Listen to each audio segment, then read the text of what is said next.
title of my slide? Yes, we can see your slide and Could you? presentation. Okay, great. Yeah, so thanks for the introduction. Yeah, I'm a PhD student at the University of Exeter, and my topic is on CFD modeling of wave interaction with thin perforated or porous structures. And yeah, first I will give a little presentation on this topic, give a little bit of background and motivation, why I'm doing it. I'll briefly introduce the experiments we are doing for model validation, and then mainly go into the topic of porosity modeling in CFD. And after this introduction, or more theoretical introduction, I'll give a little tutorial on what I've learned in the last couple. So yeah, there is a wide range of application of fluid interaction with thin perforated structures. In the field of ocean engineering, this is, for example, aquaculture containers, like lobster containers, fish nets, and similar things. Then other examples are fixed and floating breakwaters. For example, typical vertical wall Charlan type breakwaters, or newer types of floating ones. And a more general application is in tuned liquid dampers, for example, which are used for motion attenuation of high-rise buildings. So this is basically a sloshing tank, and sometimes there are perforated baffles that are used as an energy dissipation mechanism. And because I am a member of the Renewable Energy group, we are mainly interested in platforms of floating offshore wind turbines. As we all know, they have a lot of advantages. It's obviously great that they are a renewable energy resource, but the main thing is that with floating platforms, it's possible to access water depths larger than 60 or 70 meters. And further offshore, it's possible to access winds that are less intermittent and stronger. So those are all advantages.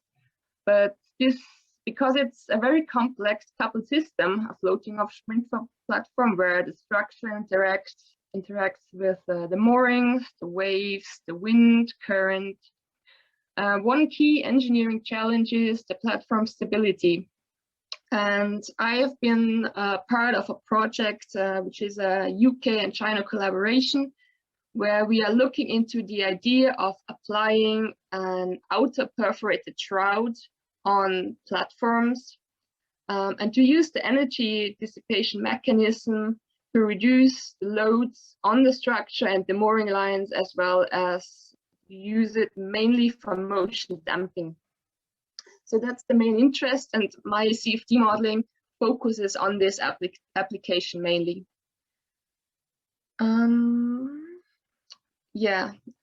So as part of this project, we have conducted various experiments ranging from simple complexity to more complex structures. So we did some wave interaction experiments with fixed vertical sheets, fixed cylinders, and a floating tension-leg platform. Because we are collaborating with the Chinese university, the main application of floating winch is supposed to be deployed in the South China Sea. And for this kind of sea, which is pretty shallow, a floating tension leg platform is the most suitable. So that's why we chose this type. And my part of the project is to perform CFD modeling of this wave structure interaction. And yeah, so the focus of this work is how to model the porous or perforated part of the structure. And to model this, there exist two main options, a microscopic and a macroscopic approach. The microscopic approach is obviously the most intuitive. The geometry of the perforated structure is explicitly resolved, so the geometry is resolved in detail, as you can see on the bottom pictures on the left-hand side. This obviously entails a very fine mesh resolution dependent on the geometry and usually requires a very high computational demand. And on the other hand, it's possible to represent the effect of a thin perforated structure on the fluid by its macroscale effects. So in this case, the geometry is not resolved in detail, but its bulk effects on the flow are applied as a pressure drop resistance by means of a volume averaging process. And because in our case, we are mainly interested in the global force and motion responses and the mean flow behavior, we decided to go for a macroscale approach, which is less computationally expensive compared to the microscopic CFD approach, but still overcomes many limitations of simpler models, for example, based on potential flow theory. So this is kind of a trade-off, which is a great option for our case, but obviously it also comes with some limitations. Yeah, so for my work, I use OpenFOAM, the foundation version 5 in that case, in combination with the Allaround or IHform and waste-to-foam toolboxes. Allaflow, IHform, and waste-to-foam both provide the wave modeling capabilities we need and also a macroscale porosity implementation. So that's already available in the solvers. In my case, I use static boundary conditions for the wave modeling, where I use the Allaflow and IHform libraries. That's what we've seen before in Daniela's tutorial. So the waves are imposed based on common potential flow wave theories via the velocity profiles and the wave elevation. And because the boundaries are static, Allaflow and IHform utilize active wave absorption to reduce the wave reflections at both boundary ends, both wave domain ends. Yeah, both IHform and waste-to-foam have macroscale porosity implementation implemented in their solvers. Both use the volume averaged Reynolds averaged Navier-Stokes equations, where the porous or perforated structure is represented via a porous zone. They only differ between their porosity implementation, where Allaflow and IHform use isotropic material characteristics. They have hard-coded their porosity fields as scalar values, and in waste-to-foam, it's implemented as a tensor field, so anisotropic material characteristics could be replicated.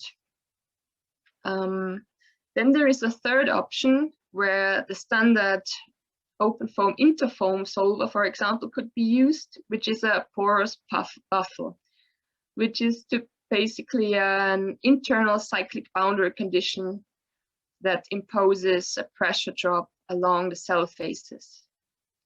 So I'm also using this in combination with the boundary conditions provided by IHform. Yeah, the governing equations here are the volume, or it's based on the Rand's equations with the mass and momentum conservation equation, and as in interfoam with the volume of fluid interface capturing scheme. And so this is the basic interfoam implementation, and then on top of this, in the porous buffer, where a pressure jump condition is applied, a momentum source is applied to the momentum equation along the segment of waste-to-foam. The solver is amended and formulated in the intrinsic velocities. So yeah, the codes differ, but based on interfoam. Yeah, the green colors basically represent the intrinsic velocity U over N, where N is the porosity and which equals the void area to total area ratio. So basically with the volume average Durant equations, the limited amount of fluid in the porous zone is considered, and the porous resistance source is applied in the momentum equation.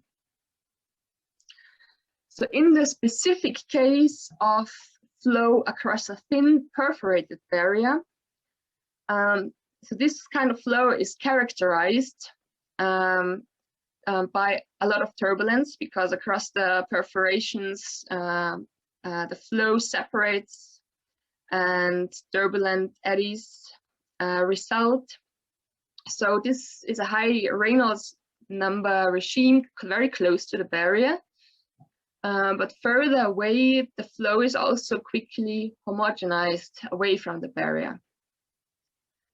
So these characteristics are very specific for this case. The general pressure drop formulation for any kind of porous structure consists of three parts. On the top, bottom on the left, you can see that the typical pressure drop equation for granular material. This is often referred to the Darcy-Forchheimer Polobarinova-Kochina equation, where the first term represents viscous friction effects in a low Reynolds number regime. The second quadratic term represents high energy turbulence terms, and the third transient term usually represents acceleration processes where the flow through the voids gets accelerated. So in this specific case of a thin perforated barrier, viscous friction and transient losses are negligible and can be neglected. And that's what I do in the model. So the pressure drop is basically a drag term. And yeah, it's all about the pressure drop coefficient, or drag coefficient in that case, where sometimes if people have experiments conducted, they can derive coefficients from experiments. But what we propose is a formulation by Molin, and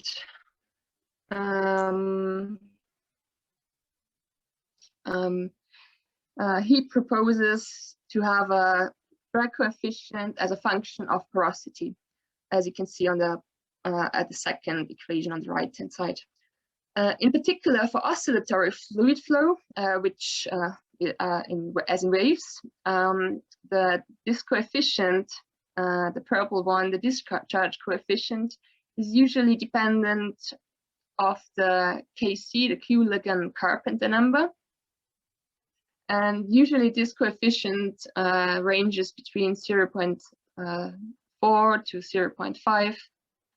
And in this case, it's dependent of the wave parameters, like the wave period length.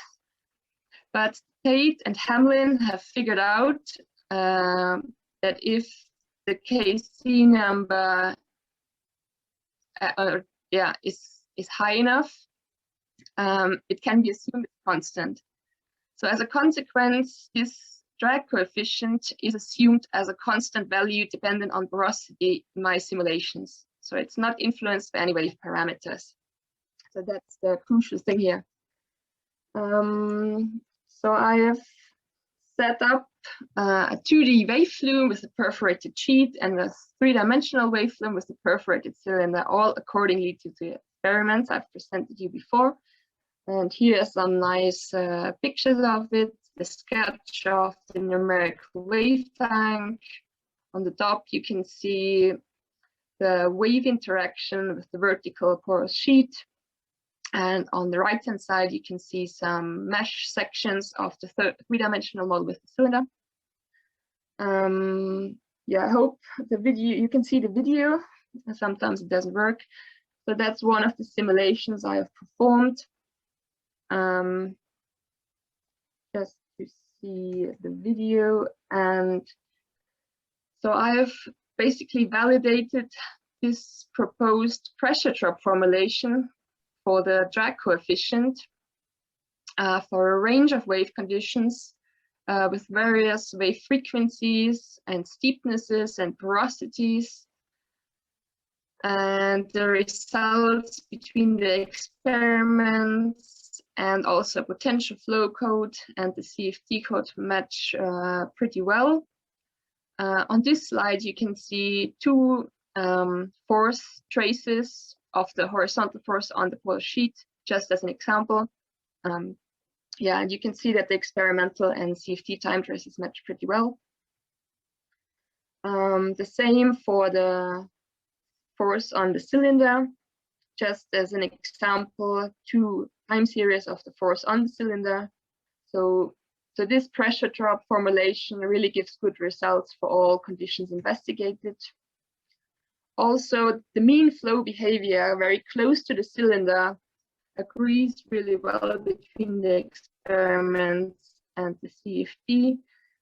Here, as an example, you can see the wave gauges close to the cylinder before and after, and there is good agreement. So as I said before, there are these three main options how the macroscale porosity can be implemented in the code as isotropic, anisotropic, porous media, or as a pressure jump. And I had a look and compared those three options for the case of wave interaction with the sheet and the cylinder. And yeah, the differences are relatively small, and basically all options lead to the same result nearly. So the differences are negligible. So this is the force again. The results are pretty much the same, and the same for the wave gauges before and after the cylinder. So there is not a real difference, and basically both codes, Overflow, IHform, can be used with nearly the same accuracy in that case. So to conclude, at the moment for static structure, one can say that a macroscale representation of a thin perforated structure can replicate large-scale effects, but obviously it's not a suitable option if one is really interested in the very detailed flow behavior.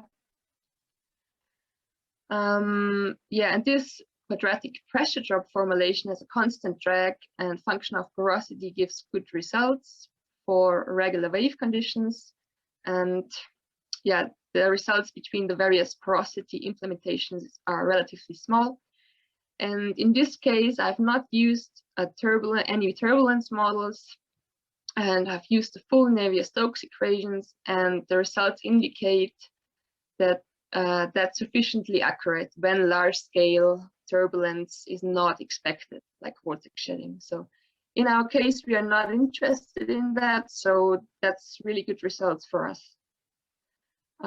Yeah, so that's the conclusions for the static structures, and I'm currently working on floating TLP, and the validation is in progress here.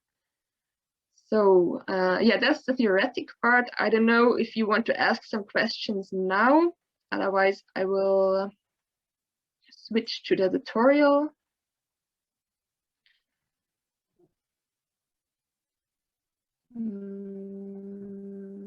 There are some questions if you want to take them now, or we can take them at the end, Anna. Nicer.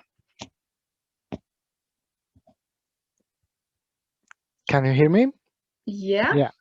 I said that there are some questions, but if you want to take them now or at the end, there's a couple of them in the chat. And I think Lou has also raised his hand. Okay, yeah, please go ahead, Lou. Hi, Anna, nice to see you. Thanks for giving your presentation. So just a quick question for now. You have this pressure jump boundary condition for modeling the structure. I'm wondering if you change the, for example, the density and the size of the holes. do you need to calibrate the boundary condition again for a different device?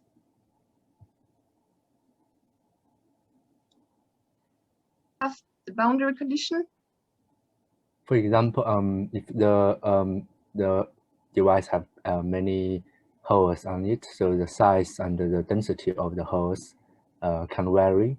And so how do you reflect those changes in the boundary condition? Do you need to calibrate it, or you have some empirical equation that can help you to calculate the coefficients? Yeah, so maybe I share again. So the coefficient is this drag coefficient I've shown before. And this is a function of porosity only. So I only need to know the area of the openings and the total area, and then I know my porosity. And then I can apply this and get my drag coefficient, which I apply then in the model. So it's like a theoretical method. It's a theoretical equation, yeah. Okay. Thank you.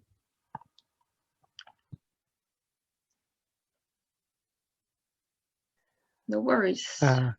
Good. There is one more question that I've seen here.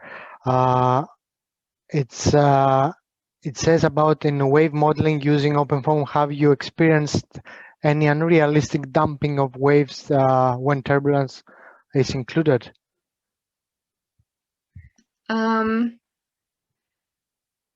I think I'm not running my simulations long enough that I would experience extensive damping, but I'm also using stabilized turbulence models. So where the overproduction on turbulence production is limited. So I personally haven't experienced that. But I heard it's an issue. I came across it. Okay, thank you. And I think we can move on with the tutorial, and later on we can wrap up the questions and finish. Okay. Yeah. Yeah, so I'm kind of trying to split my screen here. On the left-hand side, I have some instructions. I tried to upload them in the Dropbox folder, but it seems that my folder is full, and I don't know, maybe we have to upload it later. Builds on Daniela's tutorial of a simple two-dimensional wave flume, and this is also based on OpenFOAM's Stokes first order tutorial. And yeah, so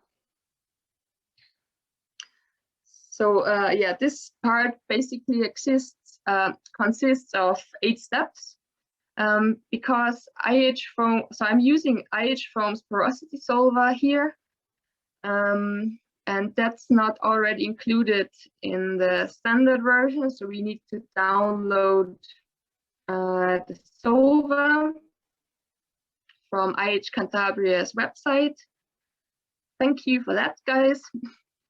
Then I'll describe the case, and then the main aspects that are required to set up a wave interaction problem with the thin perforated feed are introduced in the next steps. So first, everybody has to follow those download instructions. I hope it should be pretty easy. So it's all possible to find on the link here at the website of IH Cantabria. And I think I skipped the introductions here, but basically you download the solver for two-phase flow with porous media by means of those Variance equations. I checked it. It's also compatible with the version we are mainly using here, OpenFOAM version 20.06, I think. And yeah, I used the latest version of the IHform solver. And so I've already installed it, and yeah, move on. So then I have to initialize the version again. And yeah, then I navigate to my run folder. And yeah, these are the 3 tutorials or OpenFOAM cases I have here. Stokes first, that's the main tutorial. I have built wave stokes first on. And this is basically the baseline, the empty 2D wave flume. And on top of that, I will build the tutorial wave stokes first porous. So after everybody has managed to download the IHform solver and compile it, we could maybe quickly have a look into the velocity equation of the solver, where the crucial thing is implemented. So let's do this. Maybe I just open the folder.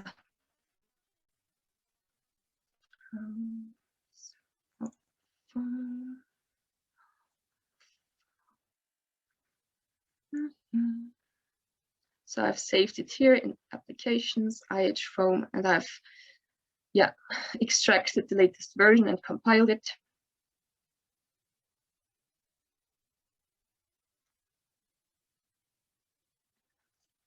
Yeah, and the main alteration between InterFOAM and the porosity solver IHform is this part, where the momentum equation or the velocity equation is basically altered for the intrinsic velocity u over porosity.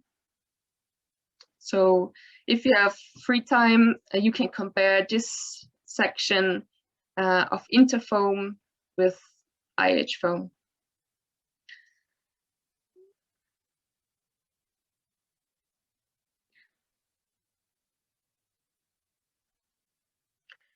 So yeah, as I said before, we will build a 2D waveflow with a vertical porous sheet based on the wave stokes first tutorial.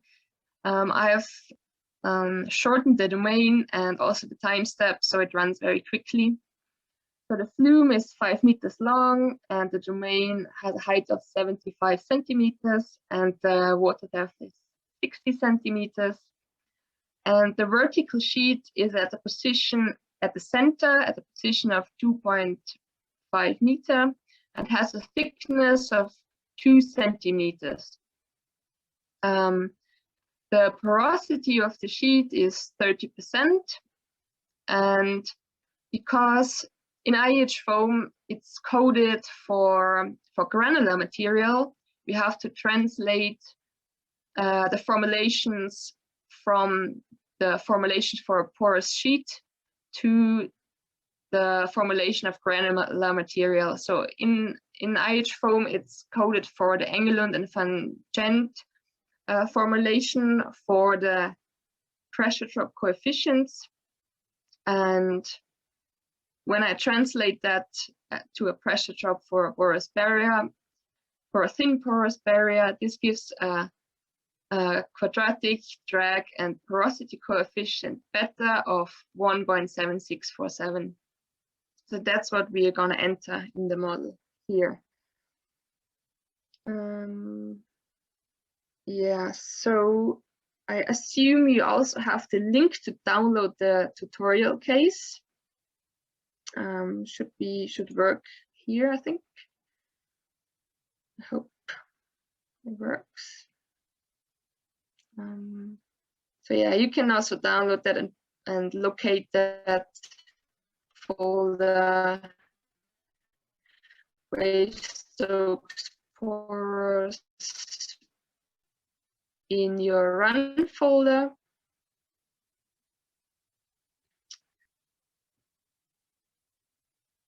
Then yeah, we basically start we start with the model creation basically. So what's necessary for the porous case. So the first thing we need to do is to refine the mesh close to the sheet. And I have created, I have generated 2 refinement regions. Can you, yeah, it's basically 2 boxes, a bit of a larger box and a smaller box. And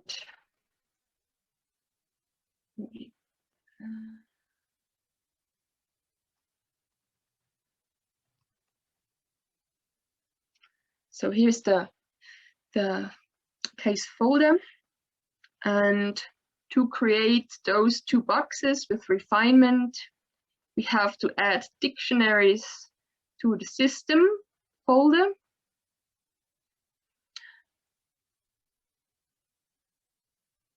And because we need to define those locations, those 2 boxes, we have to add toposet dicts to define those boxes. It's called toposet dict 1 and toposet dict 2.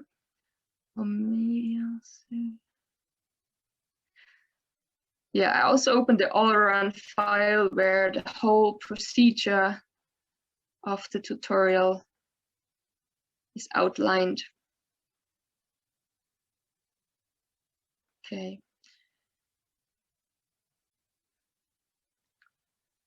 Yeah. So as before, block mesh is created, as you've seen in the tutorial beforehand. So the block mesh is executed. On top of that, 2 refinement boxes are added. And I specify those boxes with toposet and then define the refinement directions. And then I overwrite this on the block mesh dict. So yeah, let's have a look into the system folder where those toposet dicts are located. Basically, a box is defined with those coordinates. Out of those 2 points, a 2-dimensional box is created. And so, yeah, so these coordinates define the large box around the vertical sheet.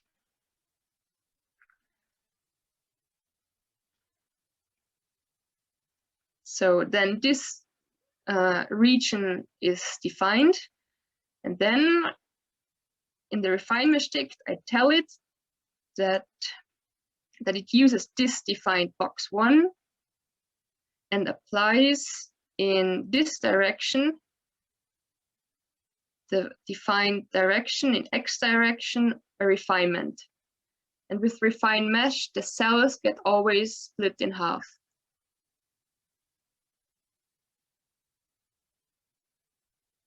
And then I have 2 toposet dicts and 2 refinement dicts. I do this again for the smaller box. So now, and this creates those 2 refinement regions, which is necessary to have like a smooth transition towards the perforated sheet. So that's important. Yeah. And to not get some warnings or error messages, we remove those refinement boxes after we have overwritten the block mesh, or the polymesh in that case. Next step. So we need a refinement first. Then what's important here is, because our perforated sheet is represented only by porous medium, there is no actual boundary in the domain inside. So it's only a porous zone. I think so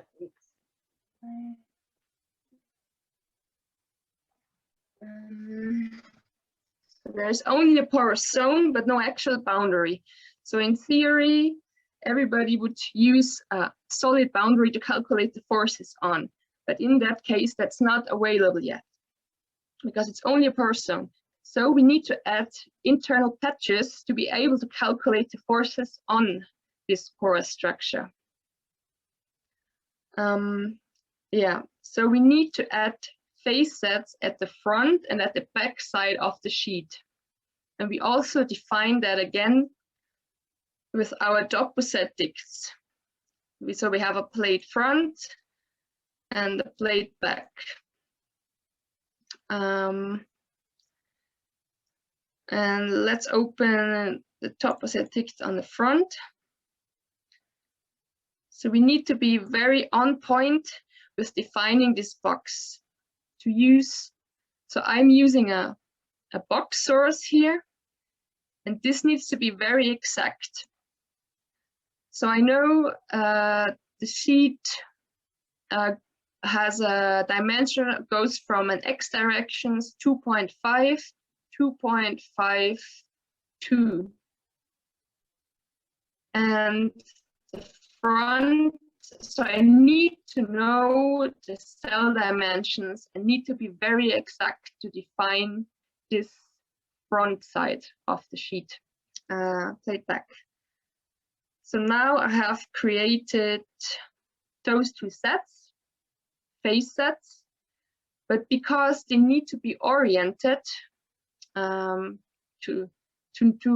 the master and slave side of those patches is determined and uniform.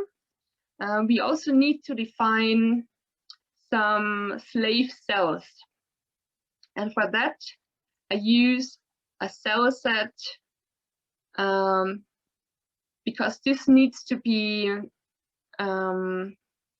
prepared in order to get the orientation correct.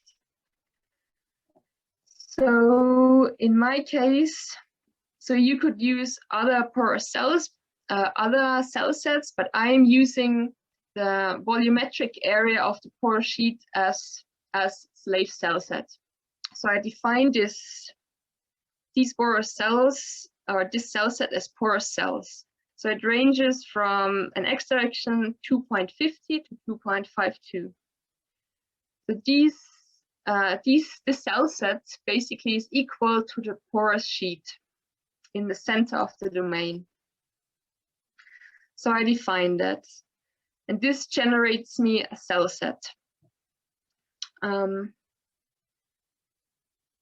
And then I'm renaming this as a slave cell set for the front of the plate and as a slave cell set for the back of the plate.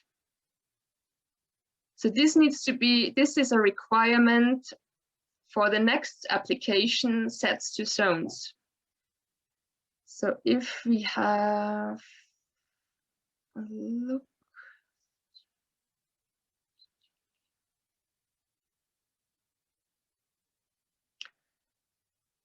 No, I said it wrong. This is required for the create baffle state.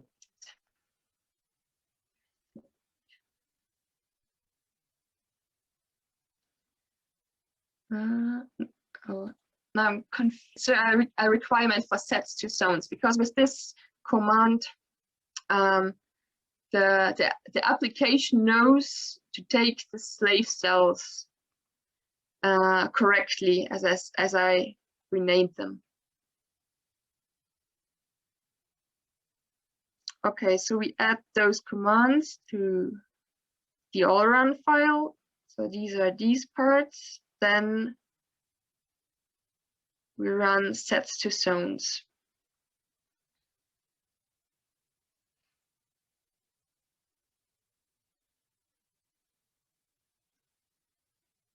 Okay, so for now,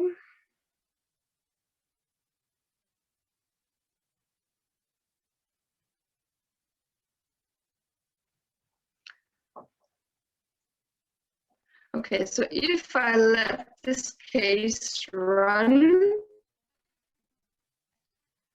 as I do, we can check those because there can be a lot of errors. So we check that the front and the back patches are set up correctly. And I have a look at that in ParaView.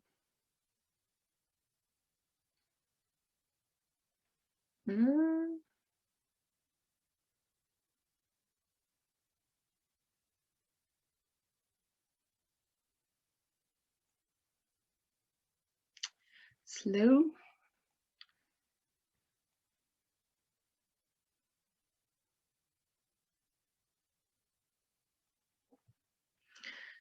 So because we haven't run it yet, I unticked the skip 0 time, and because those patches are zones, I need to untick I need to tick the read zones.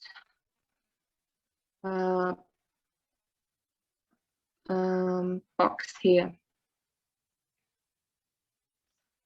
Then we have to correct, we have already surface with edges, the mesh, and then we can check the refinement. I haven't done a great job here, but it's okay. So then we can extract those zones with a filter, for example. Extract block. And here there are our plate front and our plate back. So these are those two cell zones we want to check.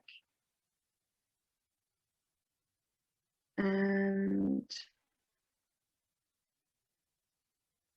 yeah, it looks correct.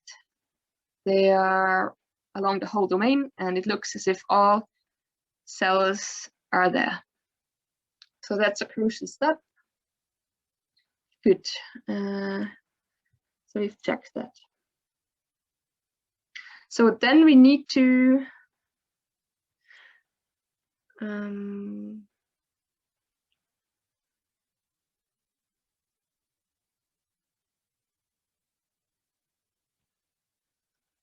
put it back.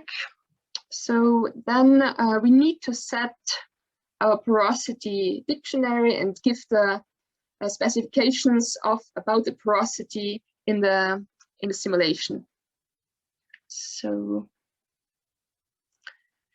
and the specifications for the porous zone are in the constant folder called in the porosity dictionary. And here are the key parameters. And yeah, ABC, A is the coefficient for the linear pressure drop term, B the coefficient for the quadratic term, and C for the transient term.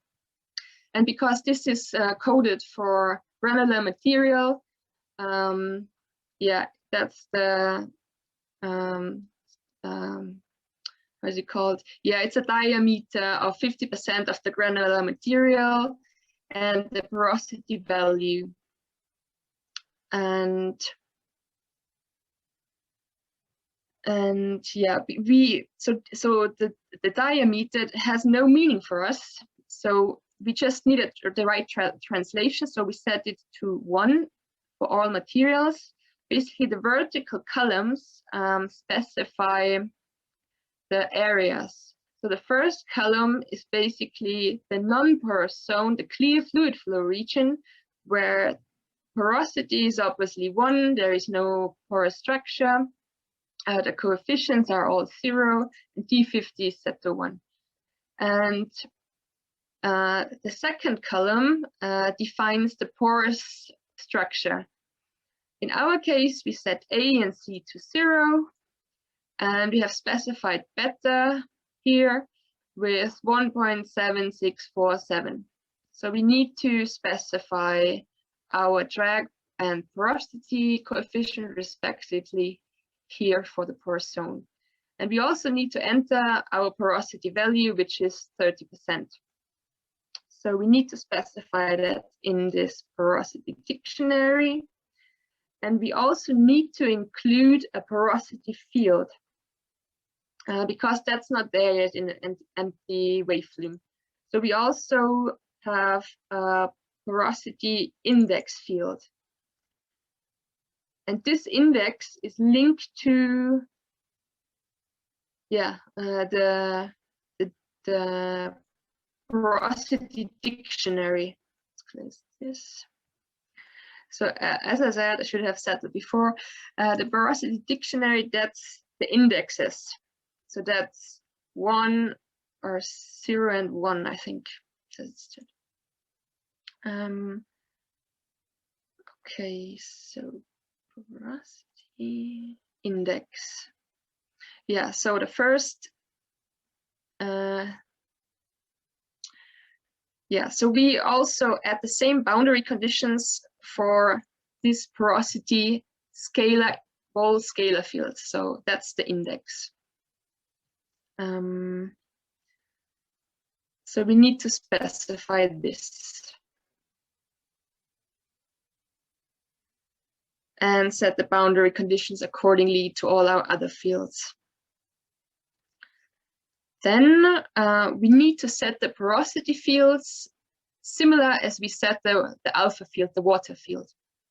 And we have specified that in the set fields dict, where we include the scalar field value porosity index. So the porosity index is set to 0 by default. And then we specify a vertical porous sheet with a porosity index of 1. And this is exactly the vertical porous sheet defined by this box coordinates. And then in the Allaround field, Allaround file, we set those fields. Good, so that's the main steps. Yeah, we check that later, checks with ParaView. It's always good before we run the simulation to check if all the fields are set correctly. Let's just trust these snapshots now. So on the top, we can see the alpha field has a water depth of 60 centimeters. And when we check the porosity field, we can see the vertical perforated sheet in the center. So we have set that up correct.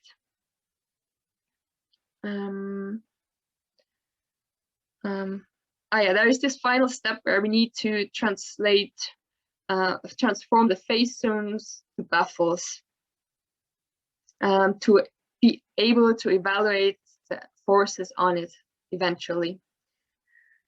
So with this, so we have created all our phase zones and now transform it to baffles. So we have this internally cyclic baffle condition. So nothing is applied across those baffles. It's just a cyclic condition where we use our predefined phase zones, plate front and plate back. That's what we specified before with the phase zone definition and then the set zones definition. And there is always a master and a slave side, and those are cyclic coupled. So yeah, and we need to set up our post-processing. So we are mainly interested in the horizontal force on the sheet. And so we can, for example, add this directly into the control dict, where we add the forces function directly into control dict here, where we just specify our predefined patches. The plate front patch half-1, that's one side of the master-slave combination of the plate front patch and plate back. And as those patches, the force is evaluated then. So we need to include that. Okay, now we have set up everything that's necessary. Just clean it again, and then so we just use the predefined Allaround script and let it run, and it should be finished very fast. because I think I only set it to 10 seconds of runtime.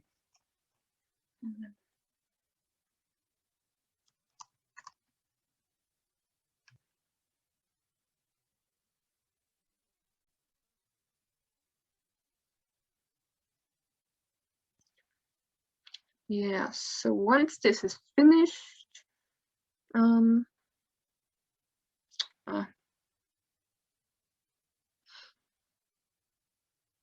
okay, I've forgotten one major step as well. So because beforehand we have used, I think, IHform, I changed the application to IHform in the control lict, control lict. So that's one amendment here, because we are using IHform, and I've reduced the physical runtime just that it's faster, but you can extend it if you like. And because IHform, because of its implementation of the divergence with porosity and intrinsic velocity, you need to define an additional scheme, or the kind of scheme that's used for this divergence term. If you don't do that, you will get an error message which states that the scheme is not defined. So we are using a Gauss-Upwind scheme here, and I've added that to the FV schemes file. So that's one thing that needs to be specified extra for the IHform solver here for the divergence schemes, because that's not required in IHform, obviously. So I've added that, and yeah, then we run the case, and that's what I've done. It's finished in the meantime, and yeah, so we have now also post-processed the force. So in our post-processing folder, the force results are saved. And just to quickly have a look at the time series of the force, we will use gnuplot. And yeah, set it up, set the style. All right, that's what I do. Lines, points. I'm not too familiar with gnuplot, but hope I'll get it to work. So because in the, let's have a look. In the post-processing data file of the force, there are brackets, it's the time, and then we, in our case now, we quickly want to have a look at the horizontal force, the total horizontal force in X direction on the structure, so that's the second column. So we want to have a look at that over time. So we want to set, tell gnuplot that there is the separator, that it's aware of that, and then we want to plot the force and process that, and using the second column. Undefined. So where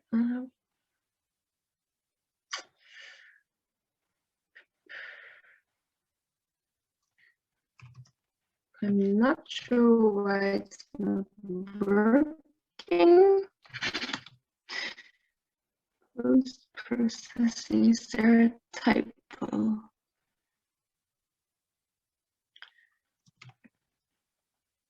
So let's try separator.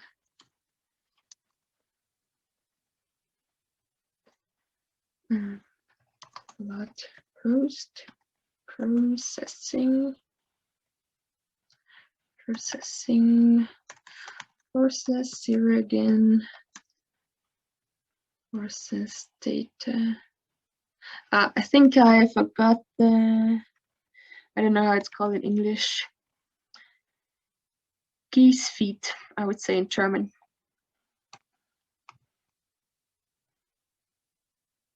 Okay, now it's working.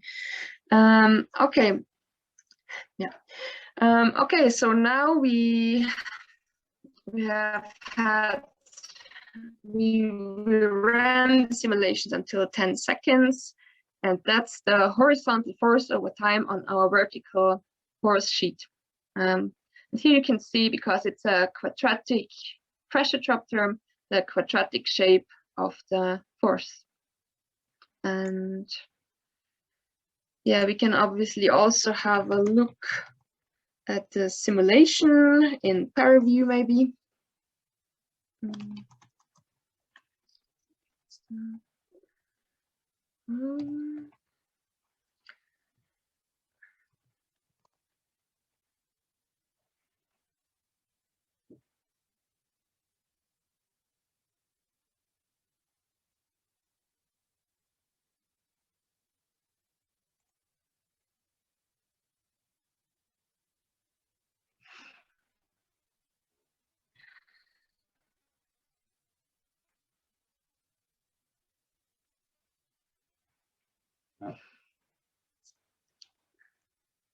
Our porosity field, and yeah, we see again that there is a vertical porous sheet, and the waters here, and yeah, let's maybe just run it. And if you have a close look at the center, you will see that the porous sheet will cause a difference in wave elevation between the right and left hand side of the sheet in the center.